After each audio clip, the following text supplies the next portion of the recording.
Hi, welcome to Beans and Leaves. This is a show where we talk about different media types through our own personal lenses, as well as other diversity studies theories. I'm Chris. My pronouns are he, him, his. I'm Sid. I use they, them pronouns. So this show is called Beans and Leaves. Why? Well, I'm a huge fan of tea. And I'm a huge fan of coffee. Do you prefer hot or cold tea? Or does it matter? You know, I'm a huge fan of iced tea, but under certain circumstances. I don't make iced tea for myself. If I'm going to get it, I'm going to go buy it or order it. So if I'm going to make tea, I'm going to make hot tea. Mm-hmm. Plus, I'm naturally cold, so tend to prefer the hot stuff anyways. Lizard body. Yes. What about you? I am the opposite. I prefer cold coffee. Although I too will not make that. You need to get on that level. That's so much work. Could you imagine how much money you would save? I would save a lot of money. Yeah. But I like the flavored sugary type coffees. Mm-hmm. Like your frappuccinos, you know? Mm-hmm. I don't want to make that at home. Can you handle decaf? It doesn't taste different to me. Yeah. That's not why you're in it though, right? Oh, caffeine does nothing for my body. It might as well be decaf at that point. It's basically decaf for me. Yeah. For it to do anything, it's going to have to be like 5 espresso shots just down the hatch. Yeah. Mm-hmm. To barely graze you. Yes. Yeah. Caffeinated or decaffeinated tea doesn't really have a difference for me. What is the difference of caffeinated and decaffeinated tea? I mean, it's the same as coffee where they remove some of the caffeine, but you can never, just like coffee, I'm sure, never make decaf tea with tea 100% decaf because tea leaves themselves have natural caffeine in them. Mm-hmm. So any teas like my favorite brand, Social Seasonings, if they have caffeine-free tea, it has no actual tea leaves in it. It's just something you brew like tea with other ingredients. Just crazy. It's fake tea. Yeah. So what do they brew? Like different herbs? Yeah, like chamomile or peppermint or things like that. It's made with the same process of making tea. It's herbs steeped in water. Without the tea. Tea leaves, yes, as that specific ingredient. So anything that's a white tea, a black tea, or a green tea has tea leaves. And that's just different aging processes. Ooh. Yeah. Fun. Mm-hmm. Didn't know you were going to learn something, did you? No, I really didn't. So we're currently college students. Yeah, I'm sure it sounds like it in our tired voices. Just a little bit. So what are we studying? We're both emerging media and digital arts majors. That's very complicated. Can you break that down for me? No, I cannot. It's everything.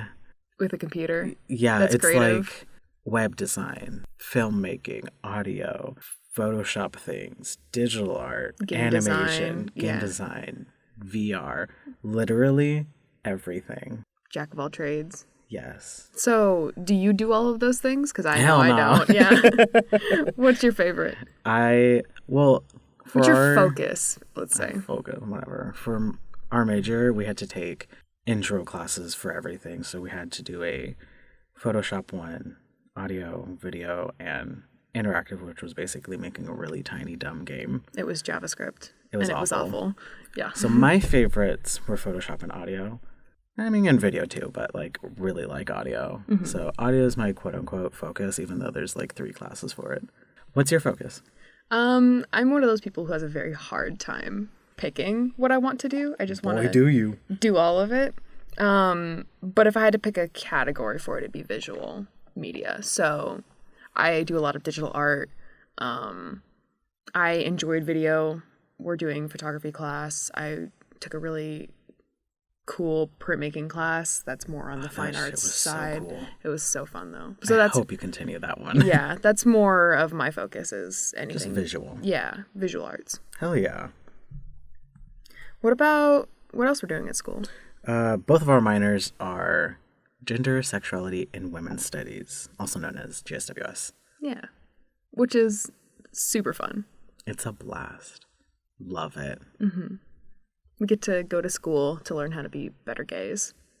Gotta be the best gays, you know? Yeah. You gotta get educated. Professional level gays. Yes. You gotta learn the studies and then use it in your life, you know? Exactly. which is kind of why we're here. What? Shut up.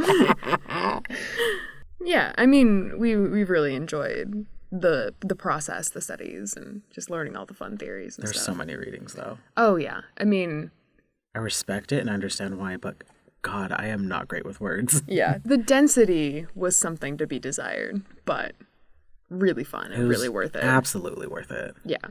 It's one of those programs that you just need to deep dive in. You Just dive head first, Yeah. blind, just go just in. kick me into the deep end. It was good. It was great. Yeah. We say Love that that like we're minor. done because we are done. We I mean, did. we're technically done with the minor. Yeah, with the courses, but Yeah. that's not going to stop us from being involved. No, we're just gonna. We're on the incapable of outskirts. stopping. So why are we starting the podcast? Well, it's something we wanted to do for quite a while. So taking a class, as I said before, that's just a good excuse to, It's a great excuse. yeah, to actually do it and to get to learn the processes of how to make it happen. I then get graded for it. Yeah, exactly. So we talked about how GSWS topics are important to us, but why media? Like, what's important about that? For me, as a brown trans kid, I was drawn to media in search for representation. Mm-hmm. Did not go so hot, but like No, can't imagine that it did. Yeah, that's kind of why I really wanted to do the podcast, to create my own representation. You know. Mm-hmm. What draws it to you? Oh wait, Start again. what draws you to it? To media? Mm-hmm. Well, I'm a huge fan of storytelling in all of its forms, and one of my favorite things to do is to experience stories that can only be told in specific media. So things you can do in books that you can't do in movies, and vice versa, or video games as a media, whatnot. So that's a huge part of why I like to talk about media specifically, not just sit and consume it.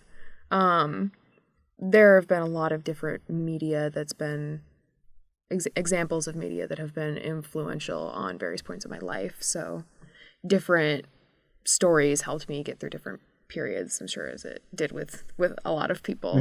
Mm-hmm. And I mean, like, as a late 90s kid, experiencing both early, like before internet and post internet discourse about media, I think that's definitely going to be something we end up talking about, because we very much grew up with the advent of the internet and how having these conversations on a larger scale than just like you and your close friends has been possible. And there's a lot of cool discourse that's come out because of that. Hell yeah. Yeah. I also am a huge fan of critiquing media and thinking how things can be made better for the future. But I don't want it to just be chastising. I definitely also am a huge fan of celebrating successes and Hell yeah. celebrating things that are just fun. Like, they don't have to necessarily be doing monumental strides to be enjoyable. So yeah, that's what draws me to it. Great answer. Thank you. So if we're going to be talking about media with GSWS topics, so talking about diversity, we should probably let our audience know more about us. For sure. Yeah. Let's start with the most important question. What is your sign? My sign, I'm a Libra. So It shows. yeah, it really does. If you don't know about Libras, I would suggest a baby Google search.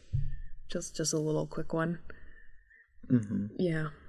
What about you? What's your sign? I'm a Virgo. Yeah. Straight up. Oh, yeah. As Virgo as you can get. We're both textbook examples of our signs, which is hilarious. Yes. Yeah. So how did a Libra and a Virgo get to have this conversation, be in a podcast together? How do we meet? Where did all this start? I believe it started when we took a class together, the intro class for GSWS. But I'm not 100% sure where it went from there. Like, I know we met in that class. But I'm fuzzy on the details. You know, freshman year was a blur. It's been a bit. Yep. I mean, the origin of like our friendship and then our relationship and then getting into wanting to do this podcast specifically all comes down to Spook Talk. What's Spook Talk? Spook Talk was my way of getting your introverted Virgo ass out of the house so we could hang out more. I'm sorry I had to work so hard to be my friend. You know, Libras are willing to do that work, though. We really are. Thank you. It's one of our strongest qualities, I guess. No, but so every Thursday night, because Thursdays were our Fridays, because we had no Friday classes. Throwback to that. Bring her back, please. Please. But every Thursday night we would watch horror B movies from like the 50s and 60s era, so specifically Those good crunchy ones. yeah, anything with Vincent Price, man. Like I love him so much. yeah. House on Haunted Hill was the catalyst, still a favorite for sure. Absolutely. Yeah. He's the true bi king of horror. Absolutely. I respect him. Yeah, I he will love never him. be dethroned. He can't be. It's literally impossible. Yeah. He made it to the Thriller music video. That's a big step. He was a rapper in it. He sure was. Oh my god. Yeah, so we just watched movies and then it would lead into discussion and we would just, because that's one of my favorite things to do is analyze media. So I'm not great at it, but I'm trying to get better. Yeah. But we figured we'd just put a microphone to those kinds of conversations and see who's interested. Maybe encourage some further discussion with an audience if there is one. That would be great. Please talk to us. I want to hear more of your ideas, yeah. So that's where it started, but where has it ended up? Like, what are our current favorites? That's a heavy question, my dude. We're going to have to break it down. Start with movies. What's your Okay. current favorite movie? At the moment we're recording this, it's a few weeks after Beyonce released Homecoming. Mm-hmm. So that is still a favorite. Yeah, I didn't expect that excitement to disappear in any capacity. Absolutely not. I love it so much. I love how she brought in like pivotal Black culture things like HBICs. No, I said that wrong. That's Head Bitch in Charge. You know, basically, HBCUs. you have to leave that. Yes. HBCUs, which are... You're talking about her Coachella performance specifically. That's what the movie's about. Yeah, if you haven't seen it, like, what are you doing? Okay, but give somebody some context. Okay, At least pitch it to them so you can encourage them to watch it. Homecoming is the documentary Beyonce made about her Coachella performance. So her whole performance is in the documentary. And between, she has clips of, like, the process of making it, quotes from different Black folks and whatnot. Of various relation to the project. Yes. So that's what that is. But please watch it. Like, what are you doing? So that's my favorite movie at the moment. What's yours? I mean, there's a couple that will always be like in the top 5 for me, just due to nostalgia or movies that can just put me in a good mood no matter what. Howl's Moving Castle and Last Unicorn are definitely those.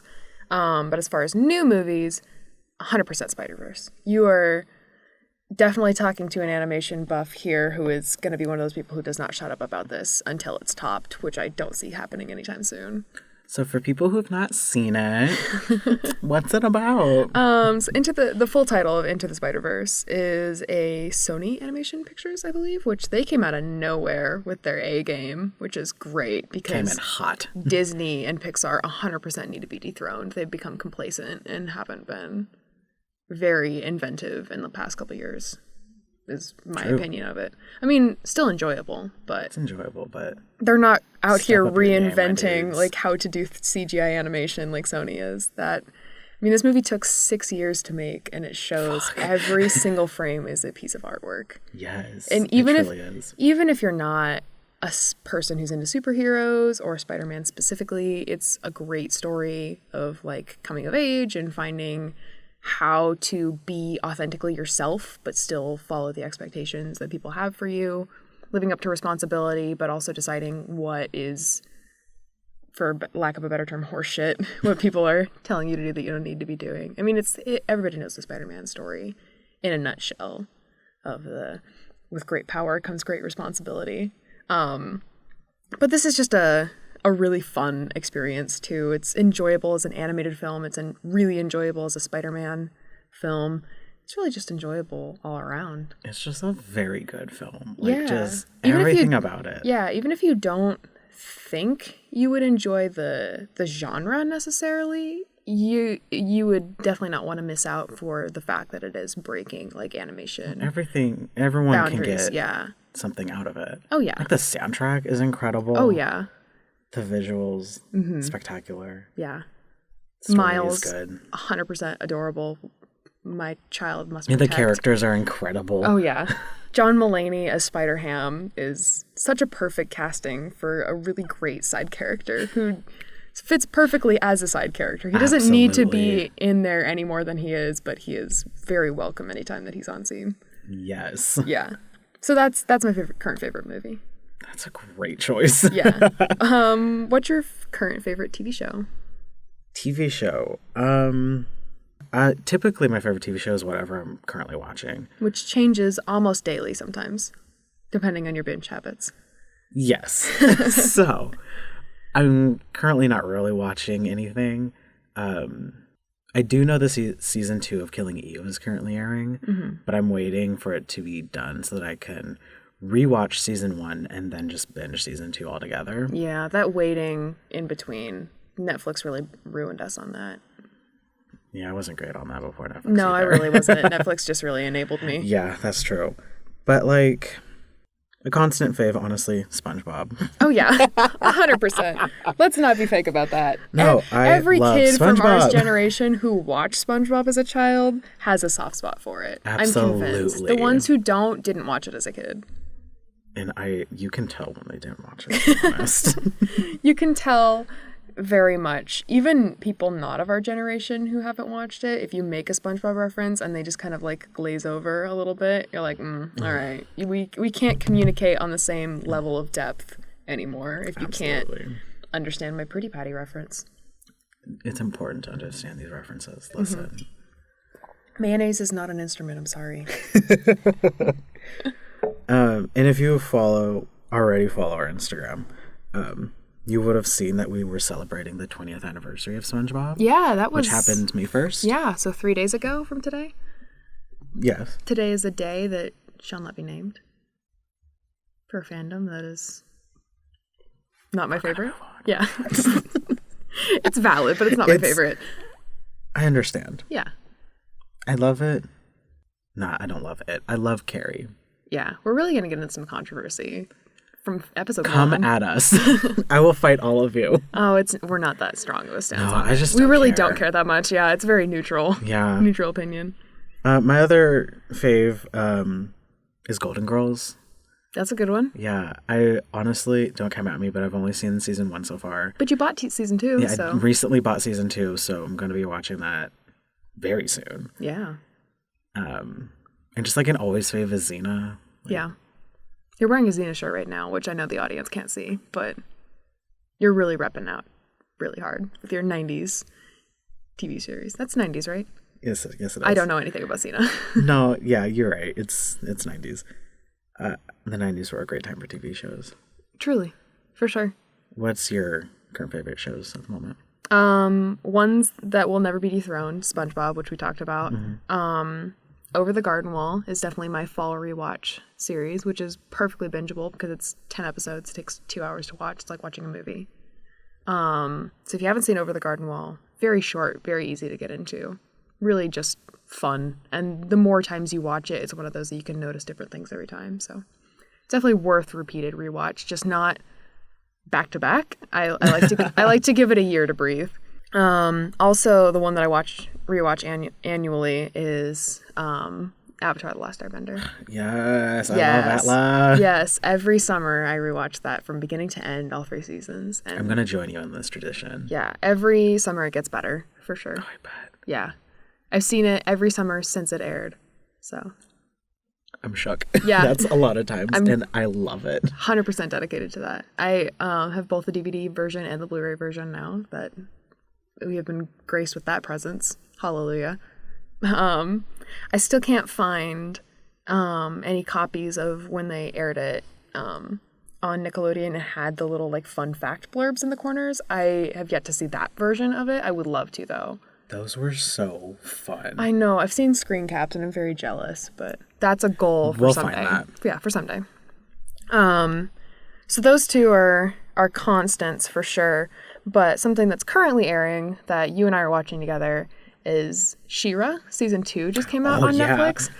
We've just watched the first episode and had to pause it how many times?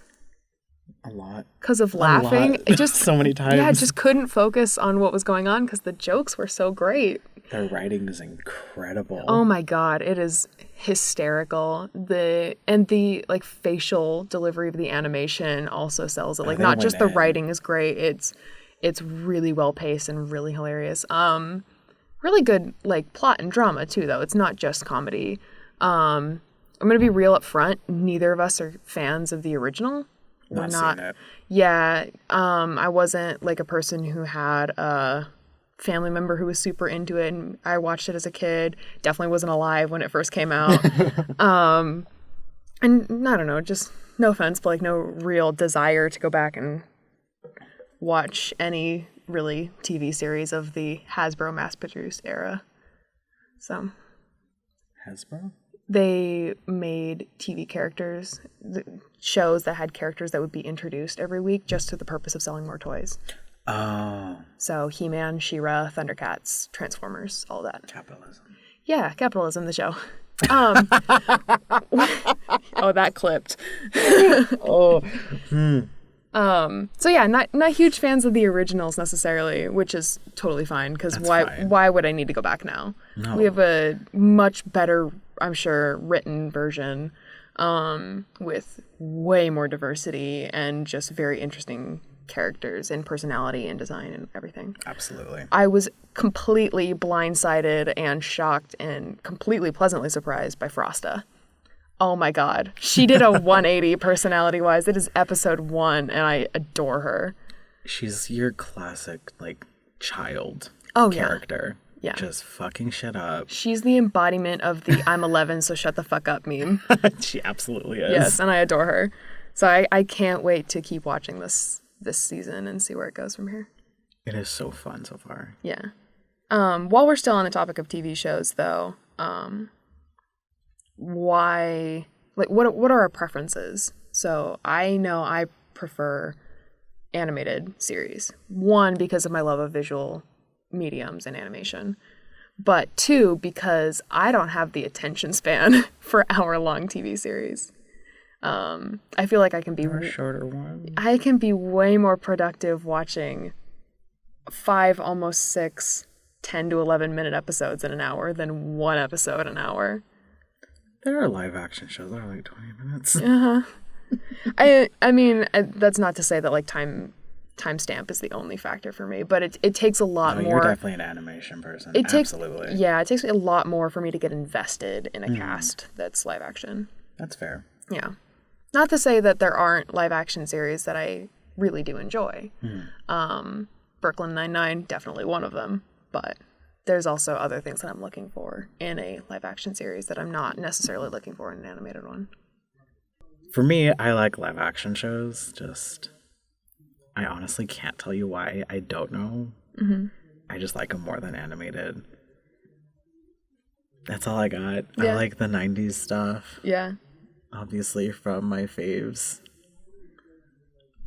That's For all sure. I got, dude. For it's sure. not that deep. It's just Yeah, I mean, not everything has to be that deep. no. Yeah, it's just I just like live action. I don't know. Before we move on, I did have another new series that I watched that I definitely want to give a shout out to. Okay. Is another fact about me. I'm hugely into anime. I'm not gonna hide that. It's nothing to be ashamed of. There's some weirdos, but I'm gonna take that part out.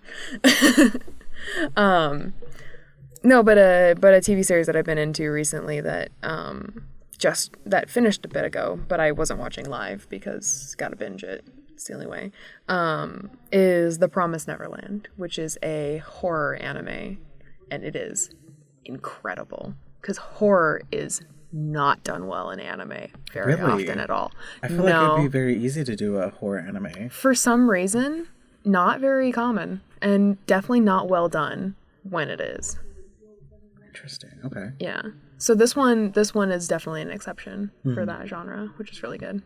So, I don't even want to spoil it by like saying the premise. So if you're interested in horror, if you're interested in anime, just go watch the first episode. Just let yourself be surprised by where it'll take you. I mean, definitely look into like trigger warnings if you're sensitive about certain things. Off the top of my head, I can't remember anything more than what would be expected of horror, which is like some gore, some violence, but not gratuitous by any sense. So just be sensitive. And then check that out for sure. Hell yeah, good shout out. Yeah. What's up next? Music. What's your favorite music right now? Album, artist, just in general? Just in general, whatever you want to answer. Well, I know I'm gonna step on your toes with this one, but Lizzo's new album, "Cause I Love You." Incredible. God, I've been waiting for her to have a full album. Honestly, not as long as like some of the fans who've been fans since beginning, but I still felt like it was too long. We've been truly blessed. Yeah. Kind of. No, it's related. Her Instagram for her flute. Sasha B. Flutin. I love it so much. Okay. Lizzo's wonderful. Her music is absolutely wonderful. Music videos, oof. If I wasn't gay before. Truly pieces of art. Absolutely. Oh my God. Yeah. She kicks all kinds of ass. Definitely give her Do you have a favorite music video? favorite music video? Mm-hmm. I love all the different styles used in Juice. Really good cinematography there. Yes. Yeah. Really good, like, seamless blending of the, like, home market infomercial and then the exercise video of the 80s. That was beautiful. It's just wonderful. Yeah, I would say probably that's my favorite. Although, "Cause I Love You," the title song. Mm-hmm. Oh, that was such a good one too. That one made me cry. I love them all. Yeah. I'm gonna be real. My favorite's Phone. For how simple it is. Yeah. It's literally just her and two other women dancing. Yeah. With like not really anything in the background. What else do you need? It's incredible. You stripped Until it down you like to its zoom essence. out on her crying because she can't find her phone. You know, it's a struggle, age-old struggle. So yeah, that whole album is great. Mm-hmm. One of my favorite bands, digital band, keeping in line with my interest in animation, the Studio Killers released a new single/music video at the end of last year, "Dirty Car," which is very fun and very wonderful. That's a good song. Oh yeah, definitely check out the music video. It's very simple. It's just Cherry driving the car while other people fill in the back seat, but it's got a similar enough formula that you're always interested to see who's going to pop up next. Mm-hmm. But yeah, great song too. And then the other one that I've been listening to a lot is, just because we love her, the Dumplin' soundtrack. Yes. Yeah. Just need some good Dolly in my life. I recently bought a Best of Dolly album. Mm-hmm. Oh, it's so good. You know, it is a really good album, but I'm really disappointed that it doesn't have Dumb Blonde on there, because that is 100% one of my favorite songs by her. I feel that. Yeah. We'll just have to, I don't know, collect all her albums. Yeah. Oh no. Oh no. More Dolly. Yeah. So the Dumplin' soundtrack is really good because it's half movie remixes that have other artists that she's collaborating with, and then half just her. So I find myself more often than not picking the ones that are just her, but the new tracks are also really, really good. Absolutely. Yeah. And then the collection that they have of the tracks that are her music, wonderful. She also did a really good job writing the original tracks for that movie. Girl in the Movies is incredible. So give that movie and that soundtrack a listen. Another / watch. movie. Yeah, for sure. And then music that's not out yet, but I am on the edge of my seat waiting for. When is CRJ's new album coming out? She keeps teasing us. Yeah, she keeps teasing us. She's teasing the gays and it's rude. Oh yeah, but I'm excited. I can't wait. Queen of teasing. She's the queen of everything, and she's especially the queen of not knowing why she's the queen of, which is the funniest thing to me in the world. Absolute best. Yeah. I don't even know where that like meme started. Yeah, running joke. Yeah. Yeah, whatever. And if you haven't listened to Emotion, or the B-sides of Emotion especially, give those a listen to. I gotta listen to her more. Like, I only listened to her when you're playing her. Yeah, she's great. I have Emotion in the car. It's wonderful. That's a great one. We need to get the B-sides in the car too, though, because they're also great. I didn't get that for you, did I? I don't think there's a CD of that, unless I'm mistaken. We'll find a way to get it. Yeah, I listened to them both on Spotify, so. Perfect. Yeah. What about you? Well, since one of my favorite movies currently is Homecoming, also the album is my favorite. It's just the Coachella performances, correct? Correct. Yeah. Not to say just, like it's not. I think there's also awesome, but I think she put in I can't remember because I don't know why I can't remember, but I think she also put in like the quotes that she inserted in the documentary. Okay, so it's Coachella and Coachella Plus. Yes. For those of us who were broke and couldn't go. Also didn't want to. I mean, she also live streamed it, so most of us who watched the Netflix show also live streamed it as it was happening. There you go. I also heard it got put up on Pornhub after a while. So. Oh yeah, I ripped it. Yeah. It's mine now. When Beyonce, if she ever does, release a physical copy of it, the performance. She never will. No, I was going to say, then we would buy it, but this is what we have to do I'm okay in this with day that. and age. She could have more of our money if she wanted. She doesn't need it though. I know she doesn't. She already has like so much cool merch up and stuff. Yeah. Beyonce's fine. Another one is Ali and AJ, to be honest. Yeah? Did they drop a new album? No, but they're going to, on May 10th, drop an EP. Oh, okay. But they did drop a single recently titled Don't Go Changing, and it's so good. I love their new like sound. It's kind of like 80s inspired. Oh, we love that. Incredible. It's like 80s inspired, but also like there's like it's probably like me just being gay, but there's like some gay fills. You know, you're valid. Why do you think I Especially listen to CRJ as much as I do? You're right. Yeah. Absolutely. Yeah. Yes. Definitely good choices. Thank you. To get at another one of my interests, let's talk about video games, please. You can definitely start. Okay. First things first. This is the Nintendo household. Not exclusively, but priority. Nintendo household. I'm glad you got that out of the way. Yeah, I also have a PS4. I'm not a Microsoft Xbox person. I kind of am, specifically with the like very first like original Xbox. Yeah, Halo and all that. Yeah. She can stay. But I also have a PC, so not a gaming PC. One that will scream when I play games on it, but I will still do it. Yeah, I mean, who cares? It's fine. Yeah, you know. So Nintendo 100% has a monopoly in my heart. So any favorites I have are going to either be on Nintendo consoles or Nintendo properties. The one that I've been playing pretty regularly recently, just to like deal with the stresses of midterms, is Stardew Valley, which is not a Nintendo property but can be played on Switch. It actually can also be played on your phone. There's a mobile app version. Yeah, which is crazy. I might check that out. Yeah, I'm sure it's wonderful. Because it's a wonderful game. It is for those of you who are not sure like what genre it is a farming simulator, but not exclusively. So it's based off of the Harvest Moon series. So it's focused on cultivating a farm, doing all of that. So like taking care of plants, animals, all of that. But then you also have a town full of people that you interact with, and you can cultivate friendships, you can get married, you can have kids, all of that. So the Harvest Moon games were wildly popular.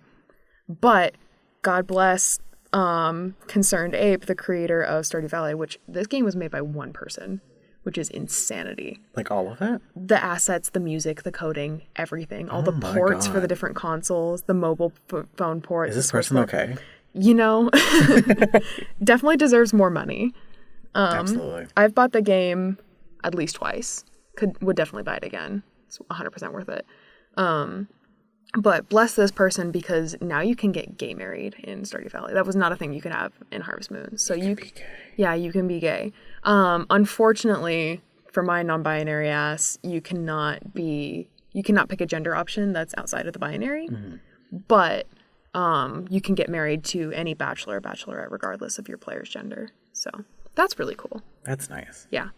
And then it's really cool, like when you getting married to a person of the same sex, you are not limited to not having kids. Like you'll still have kids. I think that I don't remember correctly. It's been a while since I played my last file.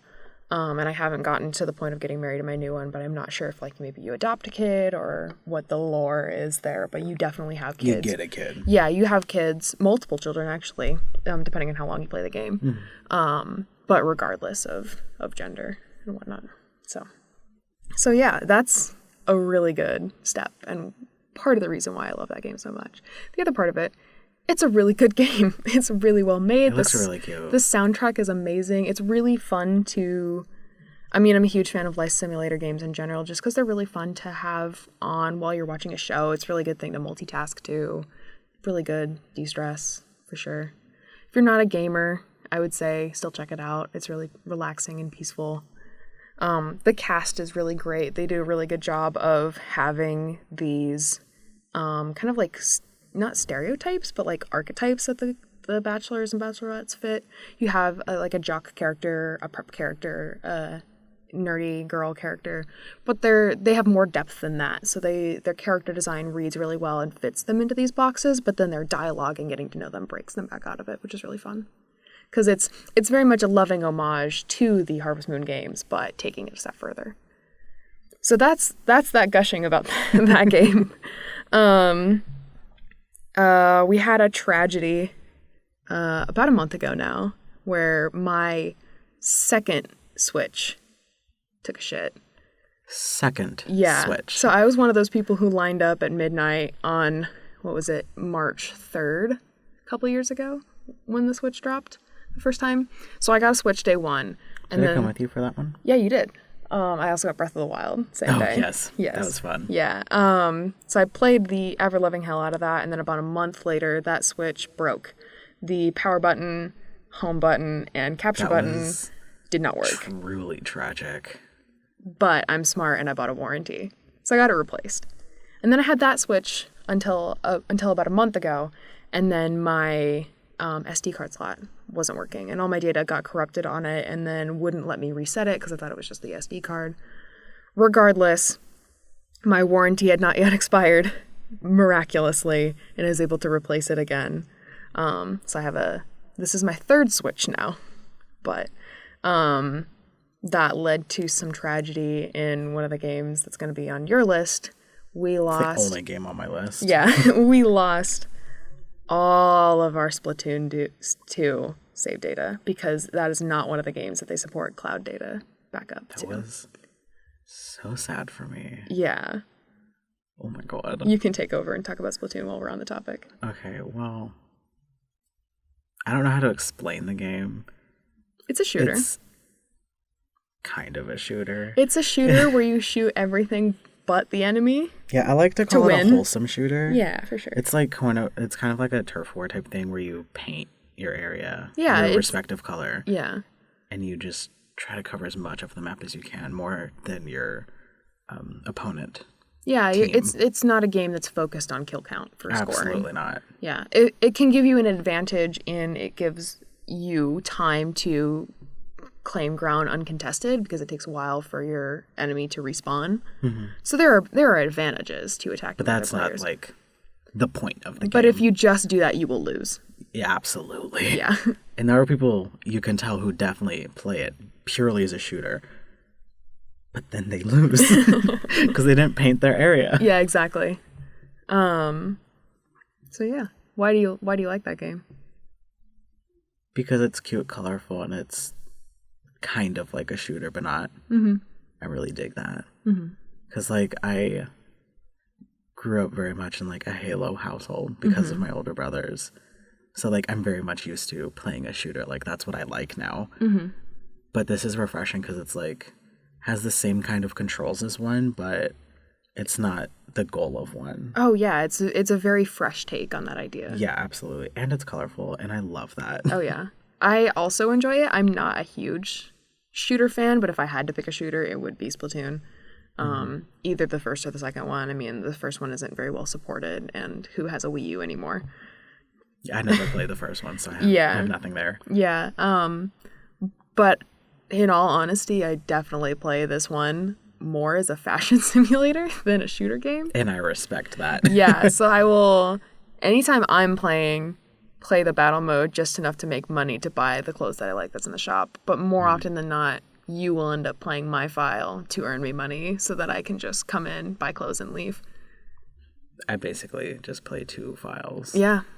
It's great. I love it. Yep. It's a good trade-off for me. Also, huge shout out to my sibling who, when I came home for a break and had my poor wiped file in my hands, helped me to binge complete the single player and the Octo expansion. By helped, I mean they did it for me, which was great. Fucking shout out to you. Yeah, what a wonderful human. So that was good. We're recovering slowly with various save data, but thankfully they did.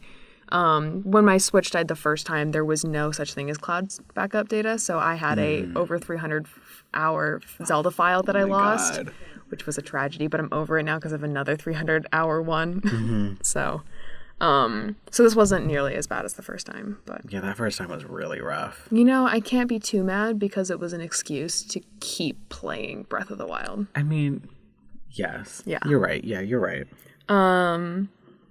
The other game that I completed recently, not completed as in like did everything, but I finished it, is Persona 5.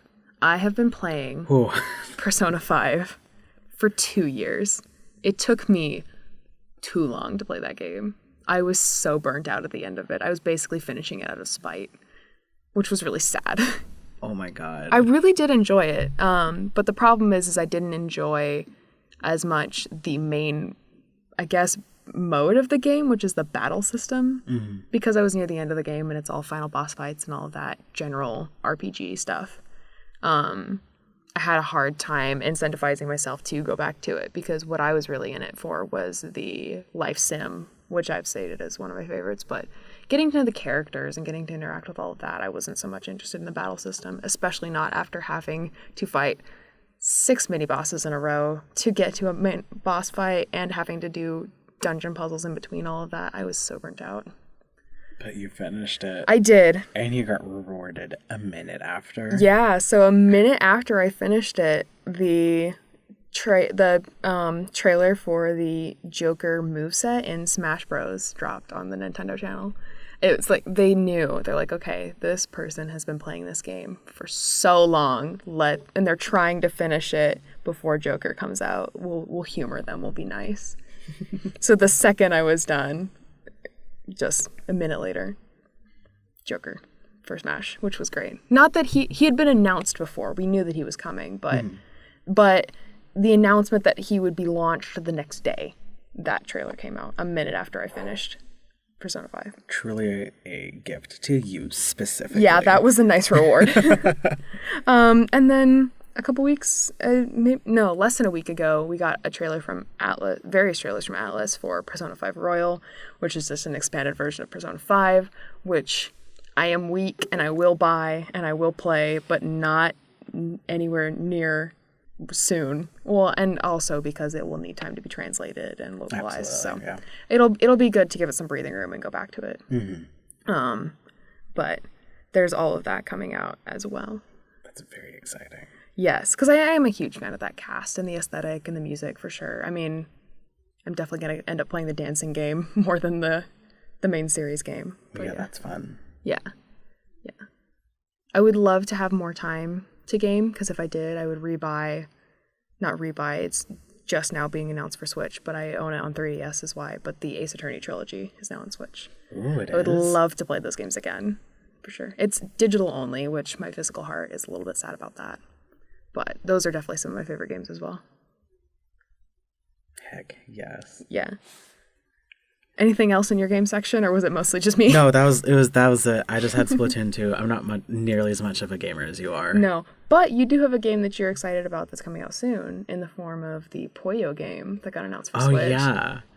I don't even know how to explain that because I've only played it a handful of times on your Tetris and Puyo game. Yep. But it's like Tetris, but it's not. It's a puzzle game like Tetris, I think is the nearest similarity. Yeah, like it's set up very similar to how Tetris is with the different elements dropping down and stuff. But different in how they work, like the physics and all that. Yeah. It's more of a You're like gravity matching colors. Yeah, more it's like so a than bejeweled but shapes. affected by gravity. Yeah. Yeah. And I love it so much, and it's only gonna be $10, and it's gonna be on so many different platforms. Yeah. I'm so excited. Yeah, that'll be really exciting because then you can play Puyo but not inhibited by the Tetris mechanic, which is not necessarily your favorite. I suck at Tetris. Yeah, I'm So the bad. Tetris master in this house. Yeah, so but I'm you got really good Puyo, at I got Puyo. Tetris. Yeah. Yeah. I mean, we've been looking for even just like a non-ported, like any copy of Puyo for you to play like on a DS or things. The They're only ones I so can hard to find. are Japanese, and you have to import them. Yeah. And it's kind of expensive. Yeah. So this is really nice. This is the universe saying, hey, I glad know I you need waited. more Puyo in your life. Yes. I'm so excited for that one. Awesome. So what's next? Do you have any books that you really enjoy? Unfortunately, due to school, I haven't had as much time for reading. But True. favorite books in general. I mentioned The Last Unicorn is one of my favorite movies. Definitely the book as well.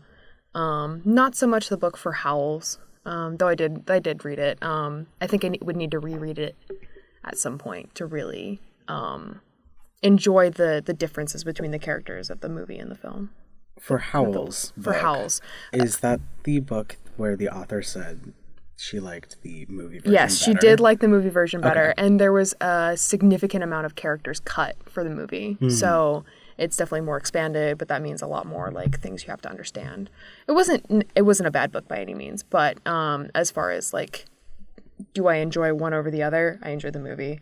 Yeah. For Last Unicorn, pretty even tie. Okay.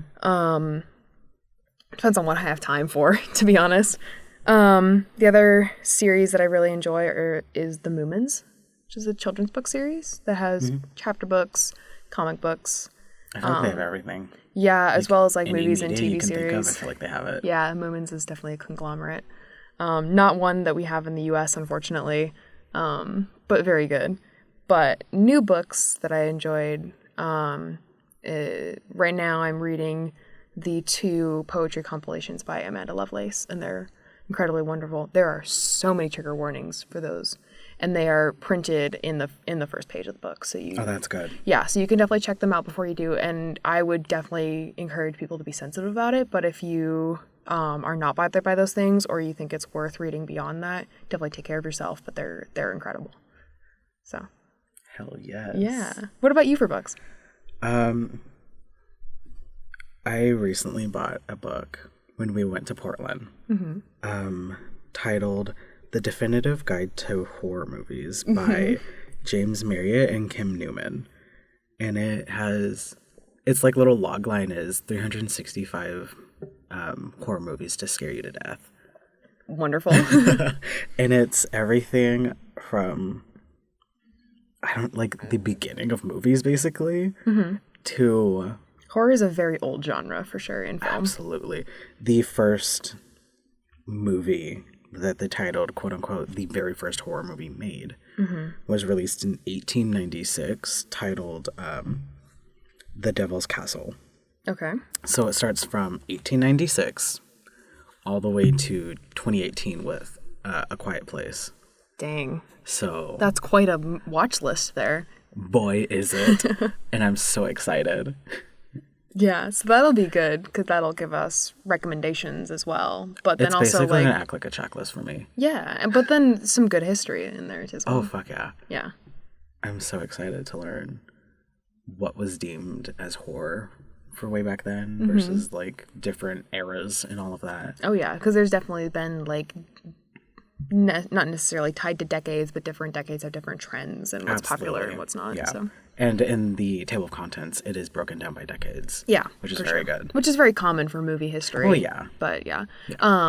As somebody who, in my college career, took a class about B movies, which horror is a huge genre for B movies. Yes. Incredible to learn about that history, especially of the 50s and 60s, because that was just kind of horror without limits, not necessarily censorship limits, but like budgetary limits, because they were cheap and easy to produce. Yeah. So there was a lot explored in those decades, which is really Absolutely. fun. And watching them now, maybe not so much horror, maybe more comedy, just because of the visual effects, but still very much worth enjoyable. Watching. Oh yeah. Absolutely.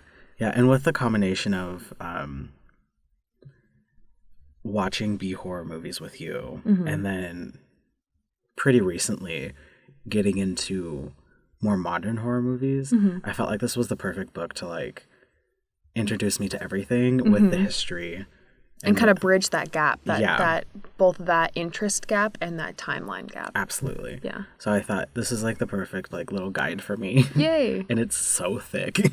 I feel like you're cheating by having a book that's about movies. Do you have another book that's not about movies? No, I don't really read. No? All right. Sorry. That's it. No, yeah, because like the other book that I got, I mean, all the books that I got recently are related to movies and shows. So sorry, It's I just don't who really you are. read. Yeah. Understandable. Any other media you want to talk about? Well, since we're on a podcast, I feel like it's appropriate to state our own favorite podcasts. I think you need to go first on this one. Okay, well, I only wrote down 2 because I listen to a lot of podcasts, and I feel like I should limit myself a little bit here. I clearly didn't do that with video games. You are definitely a better person than me.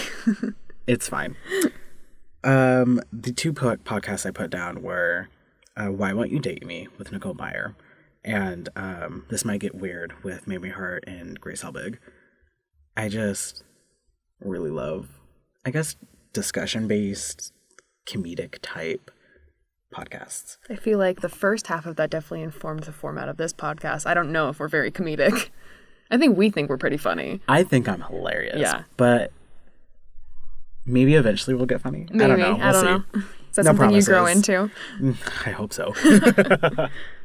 So with like Nicole Byer, I mean, they're all 3 of them are comedians, so I can't Yeah. really say that.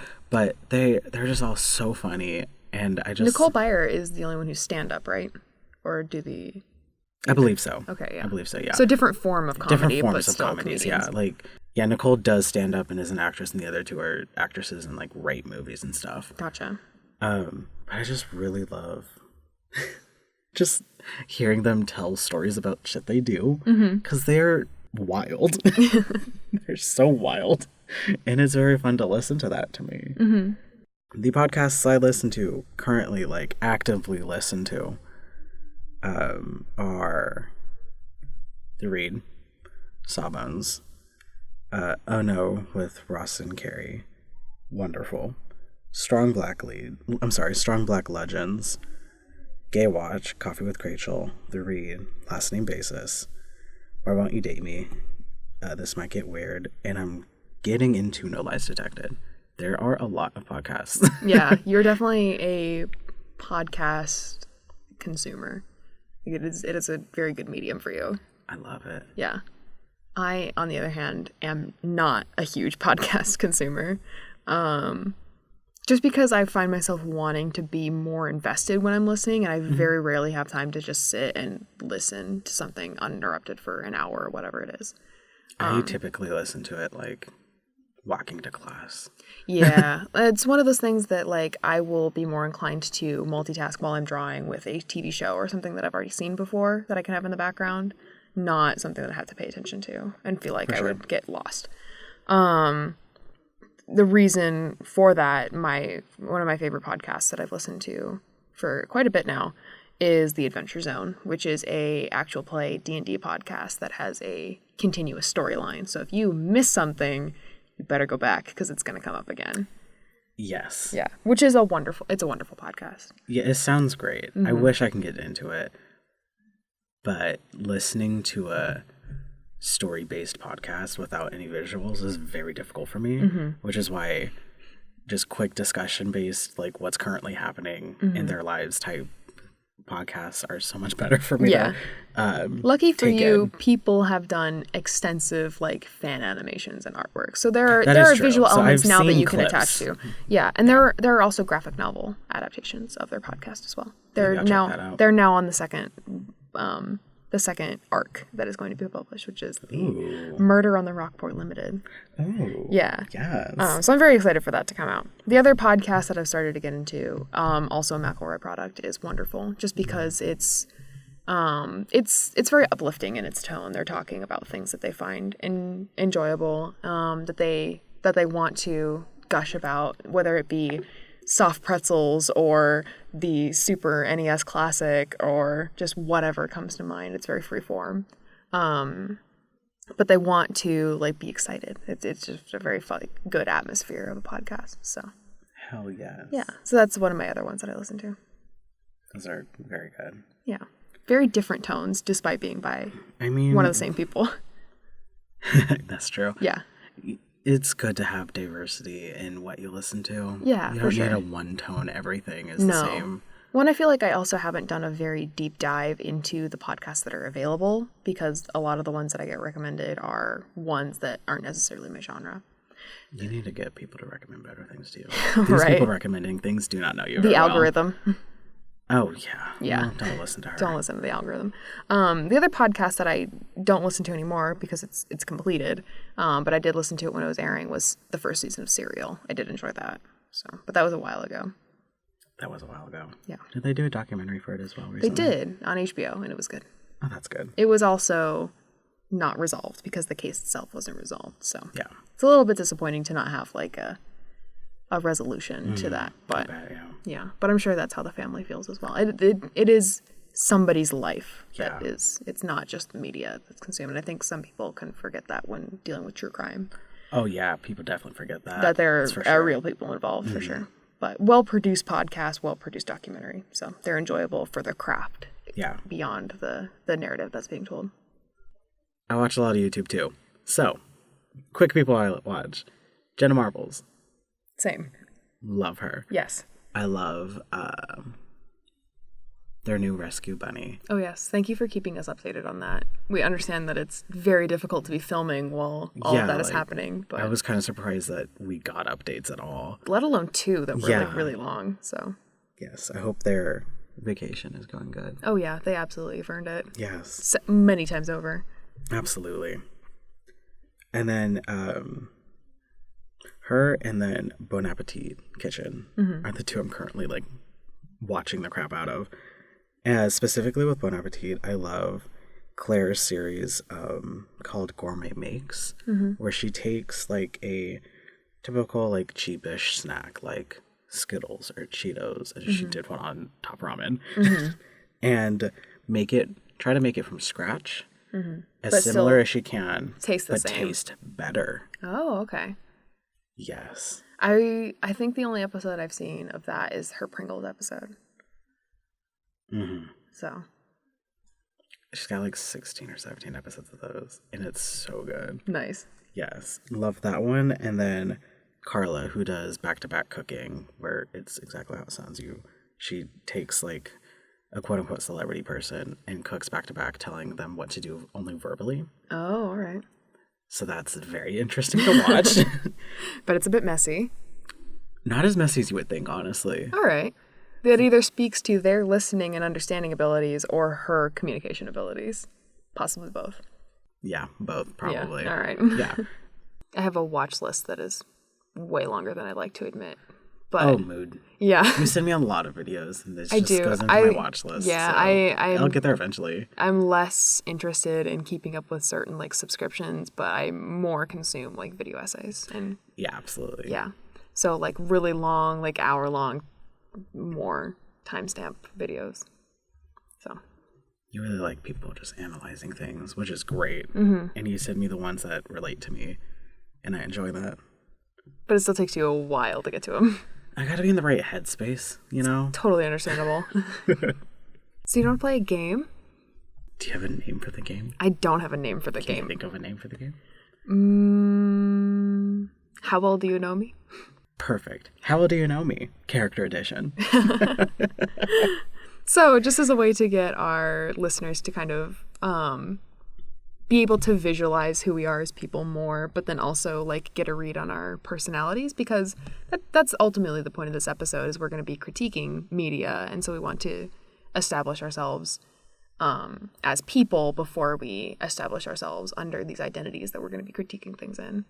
So I thought a good way of doing that would be to try and guess what each other's characters would be if we had to put a character to both their appearance and their personality. Okay. So we split that because for me, it would probably be fairly easy because a lot of characters in media are white, but that's not necessarily fair to you. Not so really. no, not at all. So we're splitting that so we can do both aesthetic similarities and personality similarities. Okay. And I have a very clear perspective of going into this that they're not going to be queer characters. That just doesn't happen. Maybe, but yeah. So we're trying to go for our aesthetic and our personality with this, and then so I'm going to say what my guess is for what I think Chris would be, and then he will tell me what he guessed I would say for him. So my perspective of you and your perspective of you, and then we're going to flip the script and go the other way. Oof, all right. Does that sound good? Mm-hmm. The other thing that would be fun to include in this is what character archetype are we? So there's very common character roles and tropes across various media, the protagonist, the best friend, etc. So we're going to include that in our guesses as well. This is going to be so hard. Yeah? Yes. To guess or to pick for yourself? Both. Yeah? Yes. All right, let's get going. Okay. Start with appearance then. My guess for your appearance, so we talked about the show that we were watching earlier, She-Ra. Mm-hmm. So definitely Bo, I think, is up there. Both as a brown character in media, which is already a diamond to find. Mm-hmm. But I'm thinking back to like your hairstyle in like freshman and sophomore year, just like that, short on the sides, tall on the top, kind of. That just very like soft, fun, lovable face. Definitely not gonna find a fat brown character very easily for you. I honestly almost put down the computer geek in Kim Possible. Just for that aspect. Yeah, literally. Yeah. So I was trying to think of like a fat brown kid, and I was like, well, there's him. Yeah, one. With you, obviously, we're gonna have to kind of pair different characters together because you're way too diverse for Hollywood, I guess. Sorry. Can't handle it. So Bo for that aspect for sure. The other one that is both an appearance / personality one is Lilo from Lilo and Stitch. Because she's that good weird brown kid representation. Yes. She's also younger, so that's also like her size as a factor. Like kids are chubby, like it's gonna happen. They need that muscle and energy and stuff to grow. So I don't know if that made any sense, but I think I got it. I'm not a doctor. But yeah, so Lilo was my other for you as well. For your character archetype, you're definitely the gay best friend or some iteration of that. The gay best friend. Yes. Specifically. Yes. Okay. Not exclusively, but definitely like the best friend, like supporting role character. Because one, let's drag media here for a second. That best friend character, if you're going to have a brown or black character in something, they're going to be the best friend. They're never going to be the protagonist, which sucks ass. I mean, Very rare it's occasions. changing now for sure. Not fast enough, but slowly.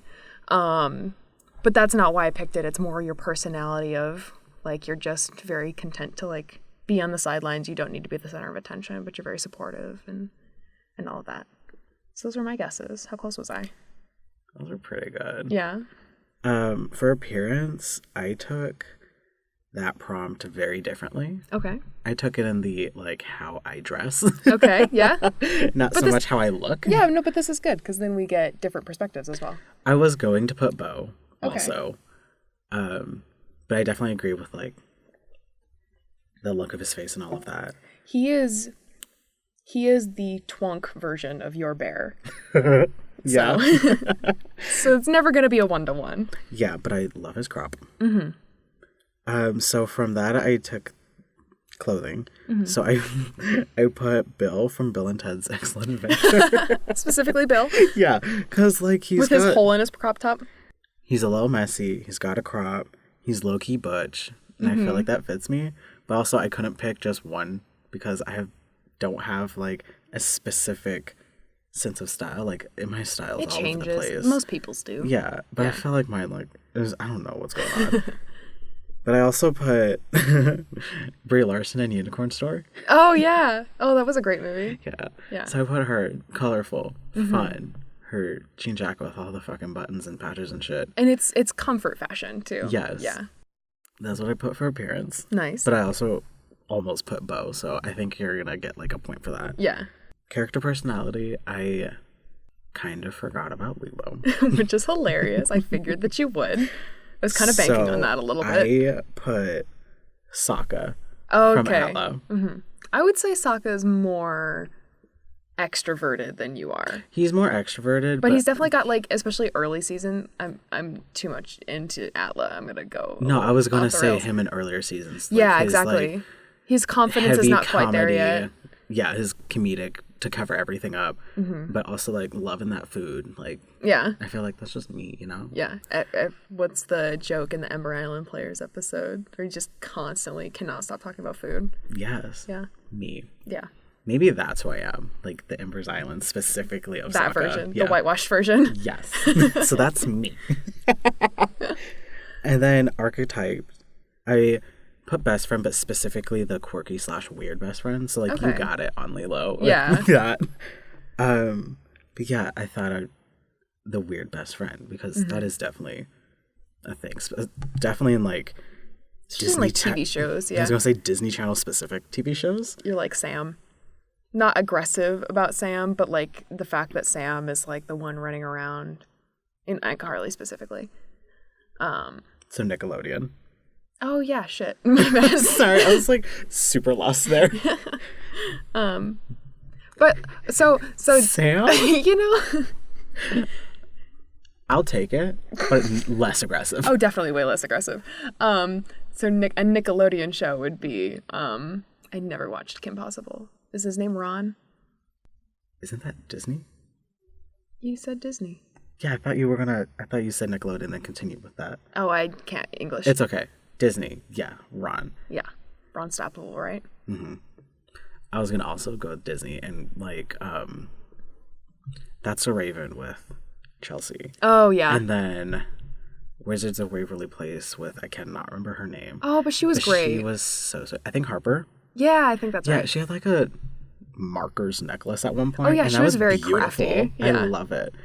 I felt so just like connected to that. Yeah. So you're the weird TV show best friend.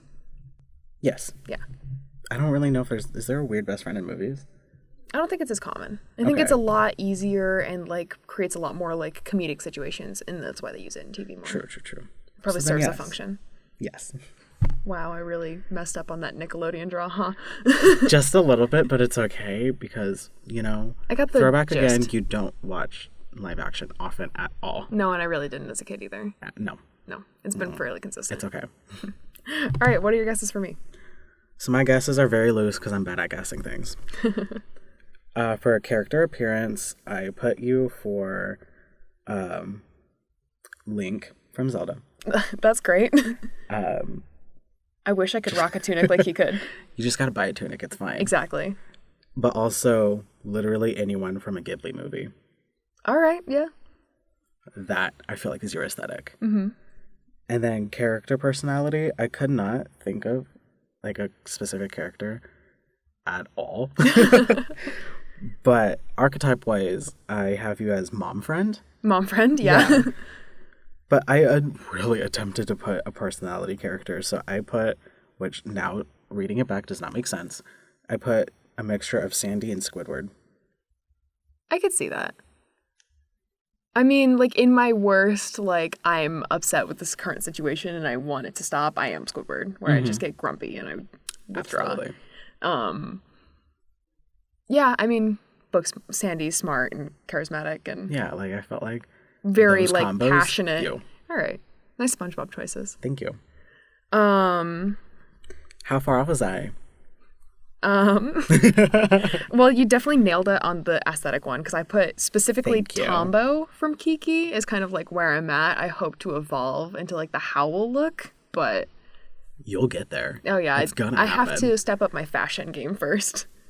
But I That's definitely also money. definitely like the leggings or capris, like hugging pants, but then like the top, like oversized flowy top. Like that's definitely You rock that look. that's one of my like comfiest looks. So yeah, that one for sure. You hit that nail on the head. For personality, I actually put Emmett from Legally Blonde. Because he's very much like the gonna support her and like knows the answers, but like cultivates her like skills on her own. Is there to support her, but like gives her answers when she needs feedback. That is a very accurate answer. Yeah. But it was so deep that I completely forgot that was like, I couldn't think of that. Like I at also all. rewatched that movie recently, so I was like, oh, I know, That's true. perfect. It also goes into what I thought my character archetype would be, but he's also like the love interest by the end. They end up getting together toward the end of the movie. So my character type, just for being like a charismatic Libra, is I'm the accidental love interest. It's not necessarily accidental, but like the unexpected, like the best friend turned love interest. Because I definitely see that. yeah, I'm often so like charismatic that people think I'm flirting when I'm not. Just like that's just a Libra thing. The other archetype I picked is the protagonist best friend. Just the Libra-ness of like being there to support somebody behind the scenes. So Absolutely, yeah. I'm the Samwise and that kind of thing. I think that's why I put mom friend, because they're there to keep you safe but also support you, you know? Yeah, exactly. Which I mean, Emmett definitely starts as the mom friend, so it works. I'm gonna say I got that kind of. Yeah. Hell I yeah. think we both did pretty good. Fuck yeah. And I hope that helped people who don't know us get a better picture of us. I hope so. Yeah. It helped me. Yeah. I also thought it was very funny to be the best friend turned love interest, because that's kind of how like our relationship has gone. Like if I hadn't known that you had a crush on me, I probably would have been oblivious for like years. To be fair, I don't think I really knew. No, neither of us. We figured it out on accident. Accidental love interest. Yeah. It tracks. I'm too self-aware. A little bit, but it's okay. Yeah. Anyway, you're great. You're great too. Yeah, what's next? So, we both have tattoos. This is a good wrap-up segment. Yes. How many tattoos do you have? I have 2. Yeah, count yours. I have 4. Okay. Would you like to talk about your pop culture related tattoos?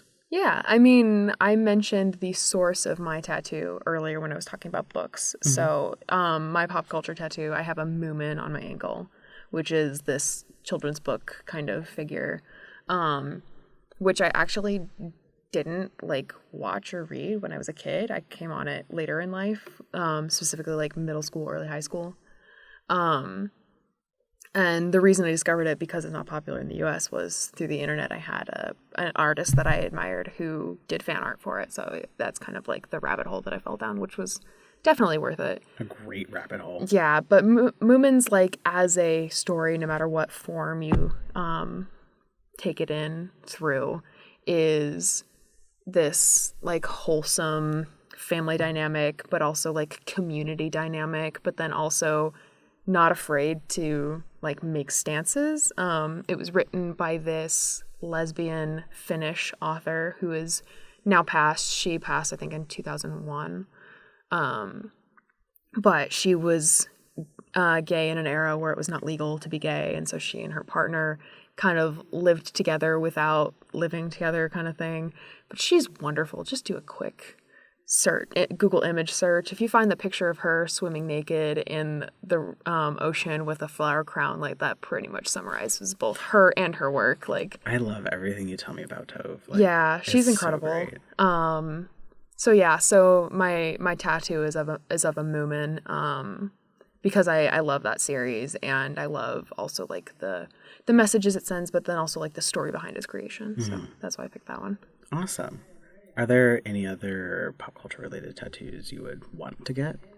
For a while, I thought about getting the button key from Coraline, just because it's been one of my favorites, books, movies, etc.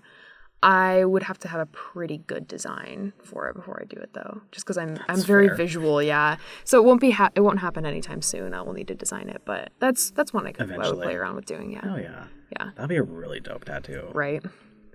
What about you? What are your tattoos? I have 2. Pop culture, Yeah. One of them is Stitch from Lilo and Stitch. which is hilarious that you forgot Lilo, and I I know, I'm a mess. 100% knew that you would, which is why I did it. Oh, you read my mind. I know you too well. And the other is Mary Poppins. So with both of them, they were like my comfort movies as a kid. I mean, still are. Yeah. But like super so as a kid. Stitch, well, Lilo and Stitch in general, because Lilo is literally that like weirdo brown kid. And that is like the rep I needed as a kid. Oh, yeah. As I'm It's sure many so other kids good. did, too. Yes. She was also very, like, fat positive, which is wonderful. Love it. Yeah. But I love Stitch. 1, he's an alien. 2, he looks so cuddly. And he just... Even with those weird spikes that he can Yes. retract. I feel like I relate to him as well so heavily with just everything he does, his mannerisms, his... Confusion and anxiety. Yes, absolutely. I love it so much. And like the whole like acceptance storyline, I guess. Yeah, the found family Yeah, dynamic. the found family thing is so important to me. So that is why I chose that one. And then Mary Poppins, I love literally everything about it. She's practically perfect in every way. Yes, I love the characters, the soundtrack, the musical numbers, the cinematography. That is probably why that specific movie is probably why I love movies so much now. Movies or musicals? Both. Okay. Like that probably is like why I love just everything. Yeah. It like really opened me up to movies and Blew your musicals and tiny everything. mind, huh? Absolutely. Continues to as well. Yes, I love it so much. So that's why I got that one. So just because our audience can't see it, your Mary Poppins tattoo specifically is from the musical, not the movie. It's the silhouette. It's the silhouette on the musical poster. Yeah, and the playbill. So was that influential in your choice, or because of just you liked the design? Honestly, I liked the design. I've not seen the musical yet, which It's going to happen. breaks my heart every time I think about it. I've seen it. Yes. But I just really liked the design. So I like took that silhouette and kind of made it a little different. You know, made it my now we're own. going to have to post pictures of our tattoos on the Instagram so people can see fine. them. Make a mental note. Well, speaking of that, we should probably wrap up. If you want to follow what we're doing, follow us at beans_podcast on Twitter and Instagram, and send your comments and questions to our email, beansandleavespod@gmail.com. Our theme music was created by Andrew Pena, a new upcoming composer who is always looking for new projects and collaborations. Follow him on Instagram at AndyFast1. Shout out to our local DMC for supplying the recording studio and mics for us to use. And finally, a special thanks to Gay Watch Podcast, whose intro episode was a huge inspiration for what we talked about today. Join us next time to talk about our favorite Halloween movies and traditions to celebrate being less than 6 months away from our favorite holiday. Yeah, we just passed Halloween, which was also on the anniversary of SpongeBob on May 1st. Yes. So we're going to celebrate as soon as we get the episode recorded and edited with that.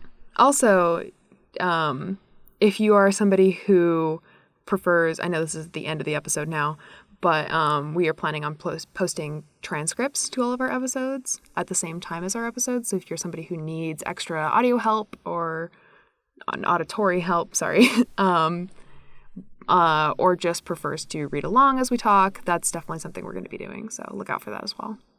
That is going to be why our episodes take longer to get up. So just be patient with us. It might not be up with this first one. Yeah. We will try to make sure that they are simulcast in the future, though. Absolutely. Yeah. Very important. Yes. Awesome. Thanks, guys. Bye. See ya.